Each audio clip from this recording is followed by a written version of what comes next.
नमस्कार, आप देख रहे हैं स्पेशल रिपोर्ट और आपके साथ में विजेंद्र सोलंकी। दुनिया में एक ऐसी घटना घटने वाली है जो शायद हर किसी के लिए पहली बार घटने वाली है, क्योंकि यह घटना आज से 88 साल पहले घटी थी। यह घटना है दलाई लामा के चुने जाने की। यह परंपरा पेड़ देवता के आशीर्वाद, पुनर्जन्म, पारंपरिक संस्कृति और अटूट आस्था पर टिकी है। आज हम आपको बताएंगे कैसे चुने जाते हैं दलाई लामा। क्या किसी दलाई लामा के जिंदा रहते हुए नया दलाई लामा चुना जा सकता है? क्या वाकई में एक दलाई लामा की मृत्यु के बाद उसका पुनर्जन्म होता है? इस प्रक्रिया में पेड़ देवता कैसे नए दलाई लामा के होने का संकेत देते हैं और सोने का कलश कैसे नए दलाई लामा का चयन करता है। अभी तक जो 14 दलाई लामा चुने गए हैं वो सभी लड़के थे, लेकिन क्या इस बार किसी लड़की को दलाई लामा चुना जा सकता है? आज हम आपको दलाई लामा का इतिहास, वर्तमान और भविष्य बताने वाले हैं, क्योंकि जल्द चुना जा सकता है दलाई लामा का उत्तराधिकारी, जिसको लेकर चीन टेंशन में है, अमेरिका सतर्क है और भारत हमेशा की तरह शांत।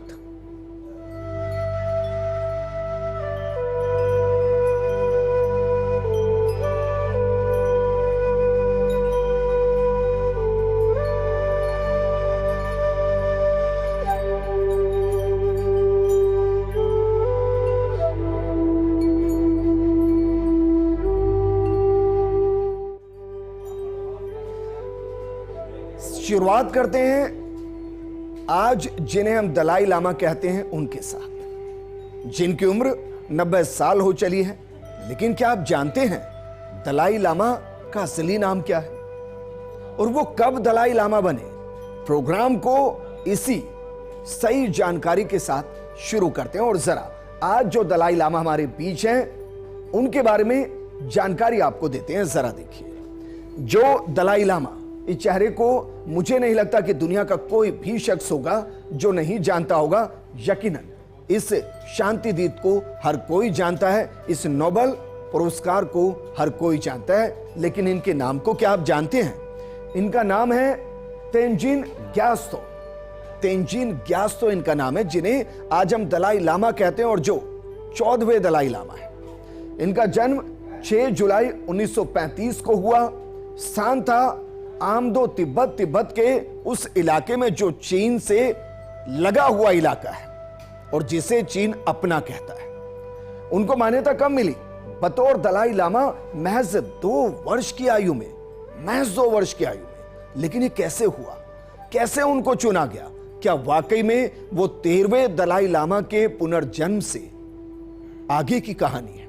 आगे चलकर आपको बताएंगे। लेकिन वजह यकीनन पुनर्जन्म, क्योंकि बौद्ध धर्म के अंदर तिब्बती परंपरा में कोई दलाई लामा तभी बन सकता है जब उनसे पहले दलाई लामा के पुनर्जन्म के तौर पर उन्हें स्थापित किया जा सकता है। 1959 में तिब्बत क्रांति के बाद, विद्रोह के बाद वो हिंदुस्तान आ गए और हिंदुस्तान के अंदर ही वो आज हैं। लेकिन क्या अगला उत्तराधिकारी भी हिंदुस्तान से होगा, भारत से होगा? चलिए ये आपको बताएं, उससे पहले कुछ और जानकारी आपको देते हैं, क्योंकि नए दलाई लामा जल्द मिलेंगे, ऐसे संकेत मिले हैं। तिब्बती बौद्ध धर्मगुरु दलाई लामा के उत्तराधिकारी का चयन होगा और इसी के साथ तय हो गया है कि सैकड़ों वर्षों से चली आ रही तिब्बती बौद्धों की सर्वोच्च धर्मगुरु को चुनने की परंपरा आगे भी जारी रहेगी। भविष्य में नए दलाई लामा के नाम का ऐलान किया जाएगा और यह वर्तमान 14वें दलाई लामा ने कहा है। परंपरागत रूप से दलाई लामा का चयन वर्तमान लामा की मृत्यु के बाद पुनर्जन्म के सिद्धांत के आधार पर होता है। मौजूदा दलाई लामा तेंजिन ग्यात्सो उर्फ लामा थोपुन ने इससे जुड़ी जानकारी देते हुए कहा कि उनके उत्तराधिकारी का फैसला उनका ट्रस्ट, जिसका नाम है गादेन फोड्रंग, वो करने वाला है और इसमें और किसी का दखल नहीं होगा। आप समझ रहे हैं? और किसी का दखल मतलब चीन का दखल बिल्कुल नहीं होगा। लेकिन अगर चीन नहीं तो क्या भारत नए दलाई लामा को चुनने वाला है, क्योंकि दलाई लामा के इस बयान के सामने आने के बाद अब वैश्विक हलचल शुरू हो गई है। चीन से लेकर भारत और अमेरिका तक नए दलाई लामा को लेकर सस्पेंस में है। दलाई लामा ने इस अनिश्चितता को समाप्त कर दिया कि अगला दलाई लामा होगा या नहीं। अपने बयान से दलाई लामा ने चीन के साथ नए सिरे से टकराव की स्थिति भी पैदा कर दी। दरअसल उनका कहना है कि उनका उत्तराधिकारी चीन के बाहर पैदा होगा। दुनिया में कहां पैदा होगा यह स्पष्ट नहीं, लेकिन चीन के अंदर पैदा नहीं होगा, यह मौजूदा दलाई लामा ने कह दिया है। उन्होंने यह भी कहा कि अगर बीजिंग में उत्तराधिकारी का चयन हुआ तो उस व्यक्ति को अस्वीकार कर दिया जाएगा। यानी अगर चीन अपने दम पर नए दलाई लामा का चयन करता है तो उसे न वर्तमान दलाई लामा मानेंगे, न तिब्बती मानेंगे और न बौद्ध धर्म को मानने वाले मानेंगे। लेकिन क्या इससे पहले कभी ऐसा हुआ है? क्या चीन ने कभी बौद्ध धर्म या दलाई लामा को चुनने की इस पूरी प्रक्रिया में क्या कभी हस्तक्षेप किया है? 1995 यह इतिहास के पन्नों की वो कहानी है जो बेहद रोचक है। जरा इसको देखिए, क्योंकि चीन की साजिश उस दौरान क्या रही। 1995 दलाई लामा ने गेदुन चोएसी नियामा को 11वें पंचेन लामा के रूप में मान्यता दी थी। लेकिन चाइना ने क्या किया जरा देखिए। चीन ने बच्चे को हिरासत में ले लिया जिसका ठिकाना आज तक अज्ञात है। यह चाइना ने किया। जिसे दलाई लामा ने चुना, जिसे तिब्बतियों ने चुना, उसे चाइना ने नहीं माना। तो चाइना ने क्या किया? चीन ने अपने चुने हुए पंचेन लामा को स्थापित किया जिसे चाइना ने चुना। फिर क्या हुआ? तिब्बती समुदाय ने इसे अस्वीकार कर दिया। 1995 तिब्बती, बौद्ध और चाइना आमने सामने हो चुके हैं। जिसे तिब्बतियों ने चुना, जिसे लामा ने चुना, उसे चाइना ने स्वीकार नहीं किया और उस बच्चे को कहां गायब कर दिया कोई नहीं जानता। और जिसे चाइना ने चुना उसे तिब्बती समुदाय ने मानने से इनकार कर दिया। लेकिन इतिहास के पन्नों को थोड़ा खंगालते हैं। पहले दलाई लामा कौन और कैसे चुने गए और कैसे यह परंपरा पुनर्जन्म के साथ आगे बढ़ती चली गई, जरा एक बार इसको भी समझिए। दरअसल दलाई लामा तिब्बती बौद्ध धर्म के गेलुग संप्रदाय के सर्वोच्च नेता हैं।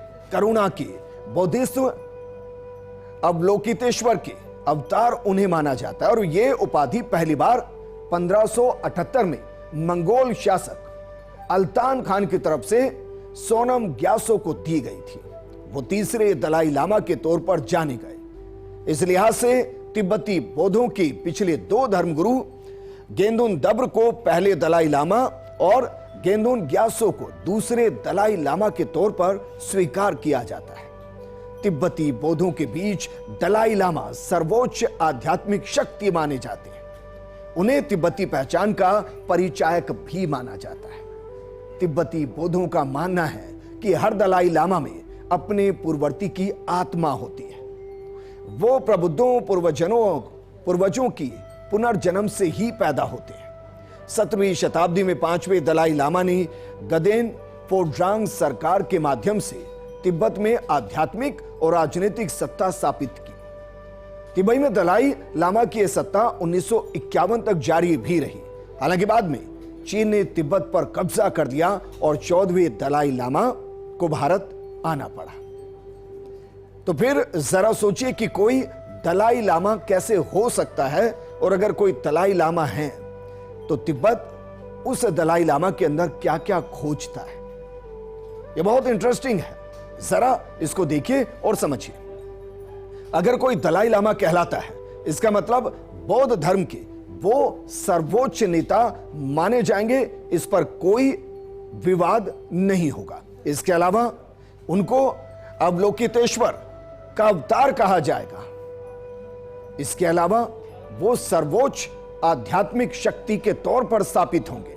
सिर्फ इतना नहीं, जो पौराणिक कथाएं उनमें पूर्वजों का पुनर्जन्म, वो भी दलाई लामा से जुड़ा हुआ है।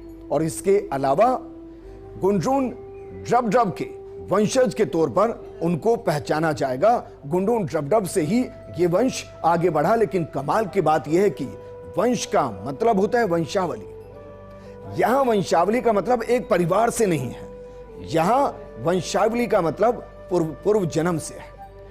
जिसमें पूर्वज का पुनर्जन्म होगा वही डुनडुन ड्रबडब के वंशज कहलाएंगे। लेकिन मौजूदा दलाई लामा को कब और कैसे चुना गया? आप सोचिए, महज 2 साल की उम्र में उनको चुना गया, लेकिन कैसे? दलाई लामा की वेबसाइट के अनुसार 6 जुलाई 1935 को वर्तमान किंगई प्रांत के एक किसान परिवार में लामो थोंडुप के रूप में जन्मे 14वें दलाई लामा की पहचान ऐसे ही एक पुनर्जन्म के रूप में तब हुई जब वो महज 2 साल की थी, महज 2 साल की। बताया जाता है कि तब भी अलग अलग संकेतों के आधार पर तिब्बती सरकार ने कई टीमों को दलाई लामा के उत्तराधिकारी की खोज में भेज दिया था।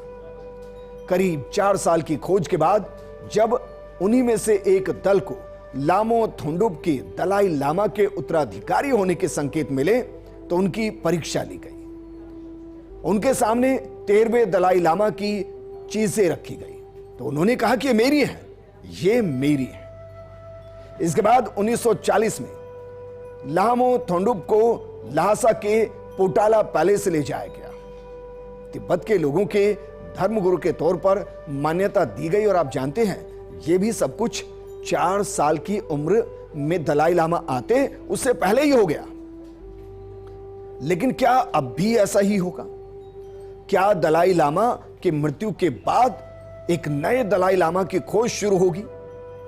अब कैसे चुना जाएगा दलाई लामा को?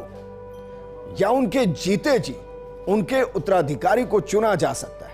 अगर चुना जा सकता है तो पुनर्जन्म, क्या इस परंपरा को तिब्बती बौद्ध छोड़ने वाले हैं? दरअसल तिब्बती बौद्ध परंपरा में दलाई लामा का चयन पुनर्जन्म के सिद्धांत पर ही आधारित है। मान्यताओं के अनुसार वर्तमान दलाई लामा के देहांत के बाद उनकी आत्मा एक नवजात शिशु में पुनर्जन्म लेती है। पिछले दलाई लामा के निधन के बाद एक शोक का समय होता है। इसके बाद अगले दलाई लामा की खोज वरिष्ठ लामाओं द्वारा संकेतों, सपनों और भविष्यवाणियों के माध्यम से होती है। दलाई लामा के अंतिम संस्कार के दौरान उनकी चिता से निकलने वाले धुएं की दिशा क्या होगी? मृत्यु के समय वो दलाई लामा किस दिशा में देख रहे होंगे? वो स्थिति भी अगले दलाई लामा की खोज में मददगार होती है और इस प्रक्रिया में कई बार कई साल लग जाते हैं। एक से ज्यादा बच्चों में भी मौजूदा लामा के लक्षण दिख सकते हैं। हालांकि संभावित बच्चे के मिलने के बाद उसकी पुनर्जन्म के तौर पर पहचान करने के लिए उसे पूर्ववर्ती दलाई लामा की वस्तुओं जैसे कि माला या छड़ी, उसको पहचानने की परीक्षा ली जाती है। अगर संभावित बच्चा सफल रहता है तो उसे बौद्ध धर्म, तिब्बती संस्कृति और दर्शन की गहन शिक्षा देते हैं। अब तक जितने भी दलाई लामा हुए हैं उनमें से सिर्फ एक का जन्म मंगोलिया में हुआ। एक का जन्म पूर्वोत्तर भारत में हुआ था। इसके अलावा बाकी दलाई लामा को तिब्बत में ही ढूंढा गया है। तो क्या इस बार तिब्बत में ढूंढा जाएगा? क्योंकि तिब्बत पर चीन का कब्जा है और वर्तमान दलाई लामा स्पष्ट कर चुके हैं कि इस बार चीन के अंदर नए दलाई लामा का जन्म नहीं होगा। तो क्या भारत में होगा? और इससे भी बड़ा सवाल, क्योंकि अभी तक जो 14 दलाई लामा हुए हैं वो सब लड़के हुए हैं, बच्चे हुए हैं। क्या इस बार एक बच्ची हो सकती है? क्योंकि वर्तमान दलाई लामा ये कह रहे हैं कि हां, ये मुमकिन है, क्योंकि वर्तमान दुनिया को एक साहसी, करुणामयी, संवेदनशील नेतृत्व की जरूरत है और वो एक महिला में हो सकता है। तो क्या इस बार बच्ची दलाई लामा हो सकती है? क्योंकि 14वें दलाई लामा ने संकेत दिया है कि पारंपरिक पुनर्जन्म के अलावा उद्भव भी उत्तराधिकारी का एक वैकल्पिक तरीका हो सकता है। मौजूदा दलाई लामा का सीधा संकेत है कि इस बार उत्तराधिकारी का चयन उनके जीवन काल में भी हो सकता है। इसके जरिए चीन के हस्तक्षेप को नाकाम किया जा सकता है, जो कि अपने अनुसार दलाई लामा को चुनना चाहता है। दलाई लामा का यह भी कहना है कि उनका उत्तराधिकारी स्वतंत्र दुनिया में जन्म लेगा, संभवतः भारत का उत्तराखंड, हिमाचल या फिर लद्दाख, ऐसे क्षेत्रों में यह मुमकिन है। वो कह रहे हैं कि चीन के नियंत्रण वाले क्षेत्र में यह प्रक्रिया नहीं होगी और यह प्रक्रिया गदेन फोरजांग ट्रस्ट की तरफ से ही संचालित होगी, जो 2015 में स्थापित किया गया था। यह ट्रस्ट तिब्बती बौद्ध परंपराओं के प्रमुखों की परामर्श से कार्य करेगा। दलाई लामा ने यह भी संकेत दिया है कि उनका उत्तराधिकारी कोई बच्ची भी हो सकती है।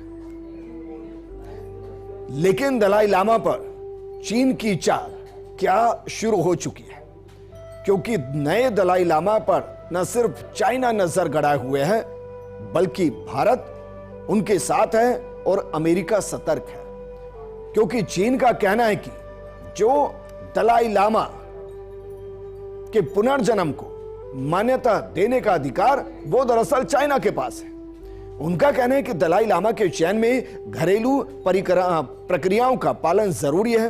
चीन इस पूरे मुद्दे को राष्ट्रीय स्वायत्तता और धार्मिक नियमों से जुड़ा हुआ मानता है। 2007 में उसने इससे जुड़ा एक कानून भी बनाया था, जिसके तहत तिब्बत के सर्वोच्च धर्म गुरुओं को चीन की तरफ से मान्यता होनी चाहिए। उन्हें चीनी कानून, धार्मिक परंपराओं और ऐतिहासिक मिसालों को मानना चाहिए। चीनी अधिकारी बार बार ये कहते रहे कि अगला दलाई लामा चीन से ही जन्म लेगा, किसी और देश में जन्मे या निर्वासित सरकार द्वारा नियुक्त उत्तराधिकारी मान्य नहीं होगा। चीन अपनी गोल्डन अर्न यानी कि सोने के कलश सिस्टम के जरिए दलाई लामा के चयन का प्रस्ताव देता आया है। तो चलिए जरा इस चाइना के सोने के कलश और उससे दलाई लामा के चयन की प्रक्रिया को भी समझते हैं, जिसे फिलहाल तिब्बती बौद्ध सिरे से नकार रहे हैं। चीन का दावा है कि उसे 1793 के किंग राजवंश की गोल्डन अर्न यानी कि सोने के कलश प्रक्रिया के तहत दलाई लामा के उत्तराधिकारी को मंजूरी देने का अधिकार है। इस प्रक्रिया के तहत दलाई लामा के उत्तराधिकारी की खोज के बाद उनके नामों को सोने के एक कलश में डाला जाता है। इसके बाद जिस भी बच्चे का नाम कलश से चुना जाता है वही दलाई लामा होगा। दलाई लामा और तिब्बती समुदाय इसे धार्मिक स्वायत्तता पर हमला मानते हैं।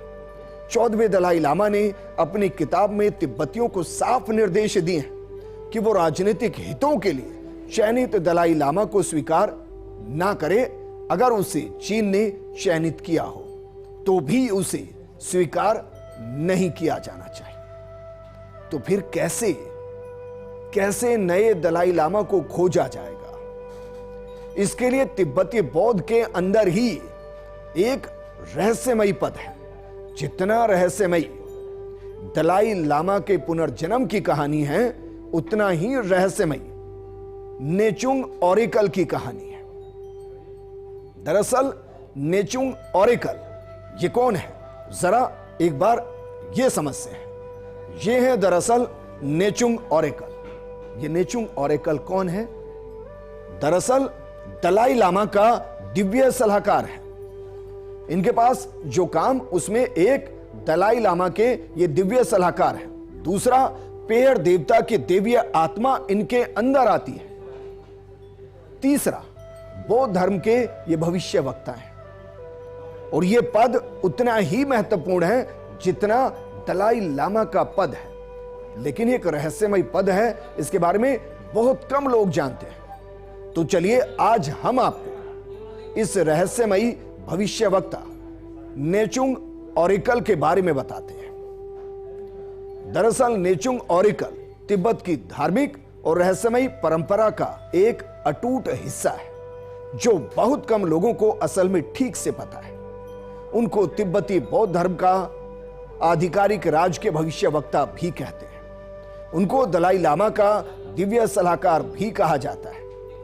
ये ओरेकल एक इंसान जो उस मठ का एक भिक्षु भी हो सकता है, उसके माध्यम से पेड़ नामक देवता की दिव्य आत्मा उसके अंदर प्रवेश करती है। जब पेड़ देवता की दिव्य आत्मा मठ के भिक्षु में आ जाती है तो फिर वो भविष्यवाणियां करता है, जिसमें तिब्बत की सुरक्षा, युद्ध, महामारी और अगला दलाई लामा कहां जन्म लेगा इसकी जानकारी होती है। नेचुंग ओरिकल का इतिहास भी वाकई में बहुत दिलचस्प है। और सोचिए, जब शरीर में पेहर देवता आते हैं तो कहते हैं कि शरीर को बड़े झटके लगते हैं। पेहर देवता को शक्ति का माध्यम बनाकर नेचुंग ओरिकल की परंपरा शुरू होती है। 5वें दलाई लामा ने नेचुंग ओरिकल को तिब्बत का आधिकारिक भविष्यवक्ता घोषित किया। नेचुंग की बनाने और तय करने की परंपरा भी खास रही है। अब धर्मशाला के सबसे खास मठ के एक विशेष भिक्षु को प्रशिक्षित किया जाता है। उसके शरीर और मानसिक शक्ति को देवीय सत्ता को ग्रहण करने के योग्य बनाया जाता है। वो भिक्षु एक विशेष दिन ध्यान और मंत्र जाप के बाद खास वेशभूषा पहनता है, जिसमें 20 किलो का मुकुट और भारी गहने भी होते हैं। तब ड्रम, सिपाही, सींग, माला और धूप के साथ अनुष्ठान किया जाता है। फिर पेहर देवता कुछ समय के लिए उनके शरीर में आ जाते हैं और उनके शरीर पर कब्जा कर लेते हैं। उस भिक्षु को नेचुंग ओरिकल कहते हैं। देवता के शरीर में आते ही उनके शरीर में झटके लगने लगते हैं, चेहरा बदल जाता है, आंखें लाल हो जाती है। वो अजीब सी भाषा, जिसे ट्रांस लैंग्वेज भी कहते हैं, उसके अंदर वो बोलना शुरू कर देते हैं। लेकिन अब आपको एक एक करके बताते हैं कि भारत के लिए दलाई लामा महत्वपूर्ण क्यों है, चाइना क्यों नजरें गड़ाए हुआ है और अमेरिका क्या कर सकता है। शुरुआत भारत के साथ, क्योंकि चीन की कम्युनिस्ट पार्टी के संस्थापक माओ से तुंग की कमान में चीनी सेना लंबे समय तक तिब्बत पर कब्जे की कोशिश में जुटी रही। इसके खिलाफ जब दलाई लामा के नेतृत्व में तिब्बती बौद्धों ने आवाज उठाई तो चीनी सेना ने इसे बर्बरता से कुचल दिया। इसके बाद 1959 में चीन के तिब्बत पर कब्जा करने के बाद दलाई लामा बड़े समूह के साथ भारत आ गए। यहां से तिब्बत के निर्वासित सरकार का संचालन करने लगी। तिब्बत में इस घटना ने पूरी दुनिया का ध्यान अपनी तरफ आकर्षित किया। तब से दलाई लामा ने हिमाचल प्रदेश के धर्मशाला को अपना घर बना लिया, जिससे बीजिंग नाराज हो गया और वहां उनकी उपस्थिति चीन और भारत के बीच विवाद का विषय बनी रही। भारत में इस वक्त करीब 1 लाख से ज्यादा तिब्बती बौद्ध रहते हैं, जिन्हें पूरे देश में पढ़ाई और काम की स्वतंत्रता है। दलाई लामा को भारत में भी काफी सम्मान दिया जाता है। लेकिन इससे आगे आपको बताते हैं कि कैसे अमेरिका के लिए यह महत्वपूर्ण है, क्योंकि अमेरिका के लिए भी तिब्बती धर्मगुरु के चयन काफी अहम है। कहा जाता है कि दूसरे विश्व युद्ध के अंत के बाद जब शीत युद्ध अपने शुरुआती चरण में था, तब अमेरिका की विदेश मामलों की खुफिया एजेंसी सेंट्रल इंटेलिजेंस एजेंसी ने चीनी कब्जे के खिलाफ तिब्बत के प्रतिरोध में सहायता की। दलाई लामा के तिब्बत छोड़ने और भारत में बसने के बावजूद अमेरिका ने निर्वासित तिब्बती सरकार की मदद नहीं छोड़ी। अमेरिका ने तिब्बती बौद्धों की धार्मिक स्वायत्तता को लेकर डेमोक्रेटिक और रिपब्लिकन पार्टी दोनों ही मुखर रही। इतना ही नहीं, अमेरिकी सरकार अगले दलाई लामा के चयन में चीन के दखल को भी खुले तौर पर अमान्य करार देती आई। और इसका एक उदाहरण 2015 में देखने को मिला, जब चीन ने अगले दलाई लामा को चुनने के अधिकार होने की बात कही। तब अमेरिकी अधिकारियों ने सार्वजनिक तौर पर इसे नकार दिया, कहा कि तिब्बती बौद्ध खुद इसका फैसला कर सकते हैं। अमेरिका की तरफ से तिब्बती बौद्ध और दलाई लामा के समर्थन में सबसे बड़ा फैसला 2020 में आया, जब डोनाल्ड ट्रंप की सरकार ने तिब्बती नीति और समर्थन कानून को संसद में पारित करवाया। तय कर दिया कि दलाई लामा का उत्तराधिकारी तिब्बत के बौद्धों द्वारा ही चुना जाएगा। इस मामले में चीन के अधिकारियों के दखल को मान्यता नहीं मिलेगी। लेकिन फिर भी वर्तमान स्थिति में जब दलाई लामा कह रहे हैं कि नया उत्तराधिकारी आने वाला है, चीन और भारत क्या कह रहे हैं, इस पर भी एक नजर डाल लेते हैं। जरा देखिए, माओ निंग, जो कि चीनी विदेश मंत्रालय के प्रवक्ता हैं, वो कह रहे हैं कि दलाई लामा के पुनर्जन्म को चीनी कानून और नियमों के साथ साथ धार्मिक अनुष्ठानों और ऐतिहासिक परंपराओं का भी पालन करना होगा। वो कहना चाह रहे हैं कि अगला दलाई लामा चीन से ही होगा, वरना स्वीकार नहीं करेंगे। भारत क्या कह रहा है, अपने उत्तराधिकारी का फैसला दलाई लामा लेंगे, ये अधिकार सिर्फ और सिर्फ उनका है। यह भारत का पक्ष है और भारत हमेशा शांति के पक्ष में है। और दलाई लामा और तिब्बती बौद्ध शांति के अभिप्राय हैं और इसलिए उन्होंने भारत को चुना, उन्होंने धर्मशाला को चुना। तो मानकर चलिए कि अगले दलाई लामा के उत्तराधिकारी भारत की किसी पुण्य जगह से होंगे। इस प्रोग्राम में फिलहाल इतना ही। नमस्कार।